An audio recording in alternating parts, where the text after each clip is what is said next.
Hey everyone, Joko here. Tonight we're diving deep into the world of the underground economy. It's that shadowy realm of business transactions that happen off the books, hidden from the prying eyes of governments and tax collectors. Think of it as the financial equivalent of a speakeasy during Prohibition. You know it exists, everyone whispers about it, but good luck finding the entrance.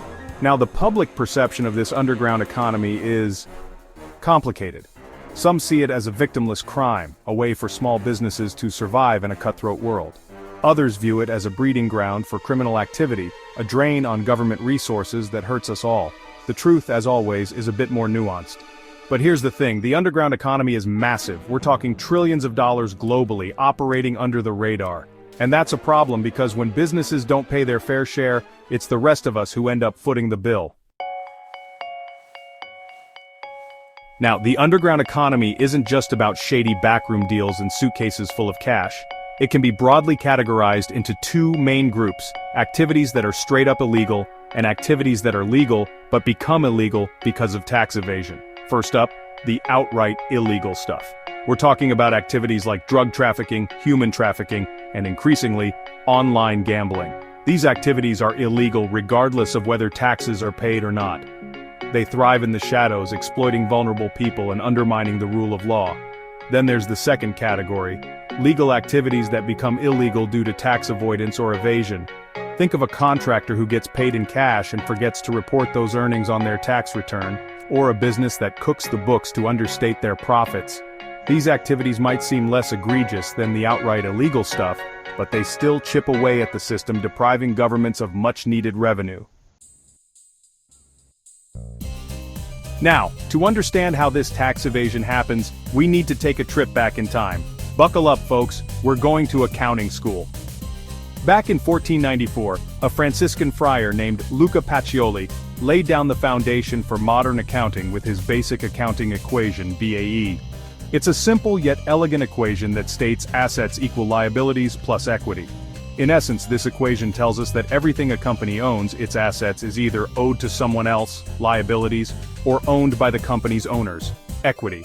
It's like a cosmic balance sheet for businesses, ensuring that everything is accounted for. Over the centuries, the BAE has been modified and expanded upon, giving rise to new accounting equations like the mathematically accounting equation, MAE, and the expanded accounting equation, EAE. These equations provide a more detailed view of a company's financial position, taking into account factors like revenue, expenses, and owner's draws. Think of it like this.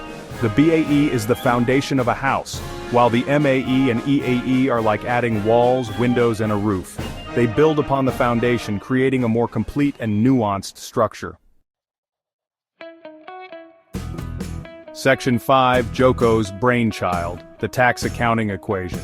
Now, enter Joko, a PhD student from Indonesia who's making waves in the world of accounting with his groundbreaking research on the underground economy.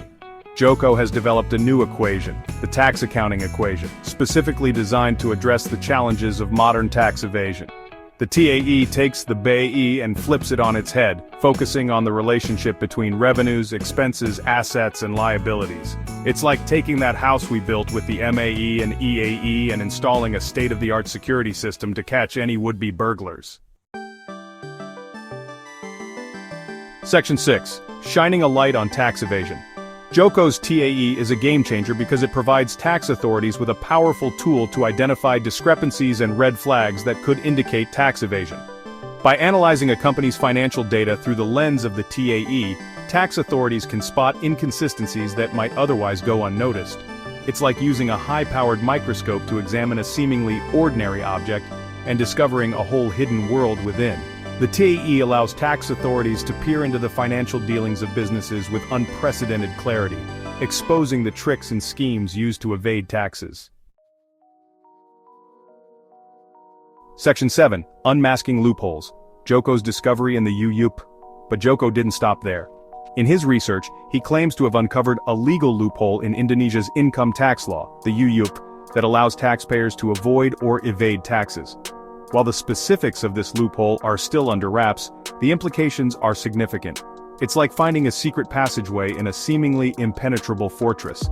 This discovery has sent shockwaves through Indonesia's tax community, raising questions about the effectiveness of existing tax laws and the potential for widespread tax avoidance. Section 8, a call to action, implications for tax policy. Joko's findings are a wake-up call for governments around the world. They highlight the urgent need for stronger tax policies and enforcement mechanisms to combat the growing problem of tax evasion. This isn't just about collecting more taxes, it's about fairness. When some individuals and businesses shirk their tax obligations, it places an unfair burden on those who play by the rules. It's time for governments to step up and level the playing field. Section 9, the future of taxation, transparency and fairness. The fight against tax evasion is a marathon, not a sprint. It requires a concerted effort from governments, tax authorities, and citizens alike. We need to move towards a future of greater transparency and accountability in financial dealings. Joko's research is a step in the right direction, providing us with the tools and knowledge to combat tax evasion more effectively. It's time to shine a light on the shadowy world of the underground economy and ensure that everyone pays their fair share. That's our show for tonight. Keep fighting the good fight, folks. Peace.